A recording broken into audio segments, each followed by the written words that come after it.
జనము, రెవెన్యూ నమ్మట్లేదు జనము, లేకపోతే కనుక ఈ మెడికల్ని నమ్మట్లేదు జనం. అంటే ప్రభుత్వ ఉద్యోగిని నమ్మట్లేదు. వాడెవడో సక్రమంగా ఆడి పని ఆడి చేస్తే నీ దాకా ఎందుకు రావాలి నేను బేసిక్గా. అయినా వస్తున్నాను అంటే అర్థం ఏంటి? ఇదివరకు ఆడు తప్పుడు చేశాడు కరెక్ట్, ఆ టైంలో వెళ్ళాలా, పార్టీ ఆఫీస్ దగ్గరికి పోలా, అప్పుడు రాకుండా ఇప్పుడు వస్తున్నారు అంటే అర్థం ఏంటి?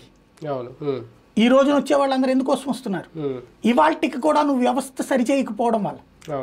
కాబట్టి ఇక ఒక రకంగా చెప్పాలంటే మన దాన్ని ఏమంటారు, బైపాస్ చేస్తున్నాం వ్యవస్థను. గుండెకి డైరెక్ట్గా గాలందకపోతే బైపాస్ చేసి ఎట్లయితే చేస్తున్నామో ఇప్పుడు అట్లాగా వ్యవస్థల బైపాస్. ఇది చాలా గొప్పగా అనిపిస్తుంది మనకి, కానీ దీని దరిద్రం ఏంటంటే రేపు పొద్దు నీకు న్యాయం జరగాలంటే ఏదో ఒక పార్టీని అడుక్కోవాలి. అంటే పాత రోజుల రౌడీ రాజ్యాన్ని అధికారికంగా తెచ్చాం మనం.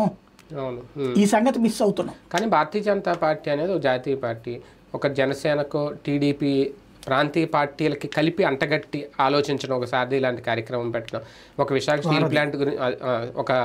స్టీల్ ప్లాంట్ గురించో లేదంటే కడప ఫ్యాక్టరీ వెనకబడిన జిల్లాలకు నిధులు, ఇటువంటి కేంద్రానికి రావాల్సిన వాటి గురించి మేము మాట్లాడుతున్నామను. అటువంటి కొత్త కార్యక్రమాలు ఏదో చేయాలి, కానీ మేము ఎన్ని పత్రాలు స్వీకరిస్తాం, మీరు ఇచ్చినవన్నీ తీసుకెళ్లి చంద్రబాబు గారితో మాట్లాడడం అనేది ఎంతవరకు ఆ పార్టీ స్ట్రాటజీకి, ఆ పార్టీ సిద్ధాంతాలు కరెక్ట్? అది ఇది సంబంధం లేదు. అయ్యో దాన్నే పట్టుకుని కూర్చుంటే ఏం జరుగుతుంది? మిగతా పాలన రెగ్యులర్గా ఎక్కలేదా? ఎమ్మెల్యేని అనుకున్నది నువ్వు స్టీల్ ప్లాంట్